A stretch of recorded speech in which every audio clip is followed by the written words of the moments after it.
Hi everyone, this is Ana Novales. So today, tayo ay mag-haul. Ito yung mga nagustuhan ko o mga favorite ko na nabili dito sa Taytay Tiange. So ito is very affordable and very comfy to wear, and these are all coordinates. So first na nagustuhan ko na coordinates is this one.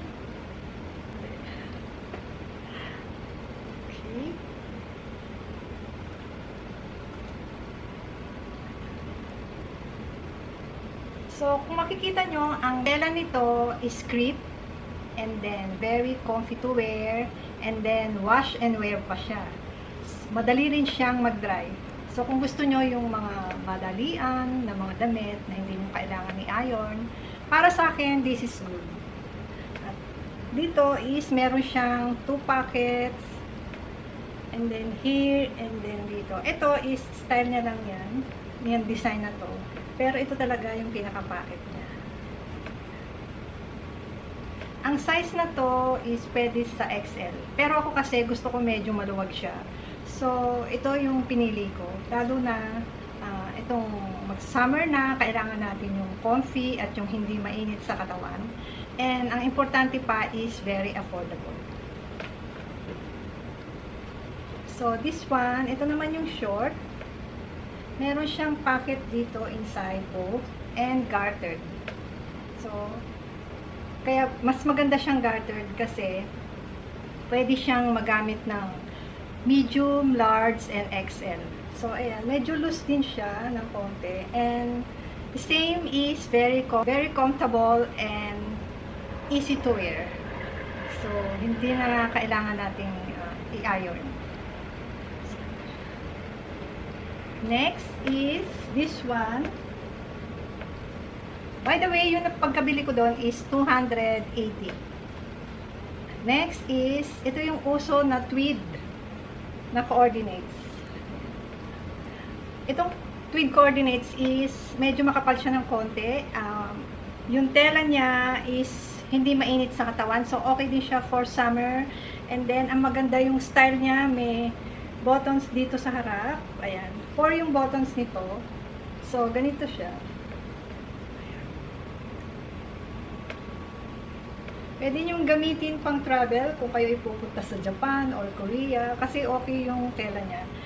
Hindi siya makapal, hindi rin siya manipis. Ito palang tweed na to, may nakita ko sa H&M, is yung blazer lang. Worth almost 3,000. Ito is terno na yung nabili ko or coordinates. Ayan. Ito siya. Ang bili ko lang rito is 350 sa terno. Garter din dito sa likod, which is good kasi pwede sa medium and large. And okay din yung fitting niya. Tamang-tama lang. By the way, ako kasi size medium. Pero minsan, mas gusto ko yung medyo maluwag ng konti. Maganda to. By the way, wala siyang pocket dito. So, ito, style niya lang yan. At maganda yung buttons niya. So, kung interesado kayo, madali lang puntahan yung itong, ewan ko lang din kung meron pa to. Kasi so, next is this one na coordinates. Na isa sa mga paborito ko. Dito is meron siyang belt. Ayan. And this is linen. Gartered, pero dito sa harapan hindi. Itong belt niya is na nakakabit na siya dito sa short. Tama lang yung length niya. I'm 5'6", so yung length niya is tama lang, hindi masyadong maikli at hindi rin masyadong mahaba. So tama lang yung length nitong short. So next is ito yung coordinates, ito yung terno niya. Ganito. Ito yung button. At medyo mahaba to. Para siyang blazer na pag tinerno mo, ang ganda niya tignan. Tapos, aside doon, pwede ka rin magsuot ng any blazer na black or cream. Mas maganda siyang, ganun yung gawin nyo. Pero, siyempre, pag dito sa atin medyo mainit, pwedeng ito lang yung suotin nyo.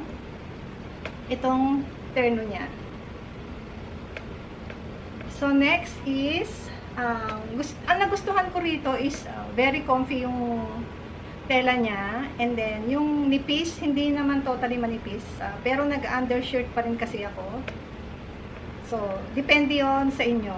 Kung gusto nyo mag-style kayo, mag-layering kayo. Ako, pag sinusuot ko to, nagko-coat pa ako or blazer para mas maganda siya tignan. Pag nakita nyo, napakita ko sa try-on, hindi nyo maiisip na itong ternan na to is 250 lang.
Guys, thank you for watching. Please don't forget to subscribe, like, and click the notification bell. So,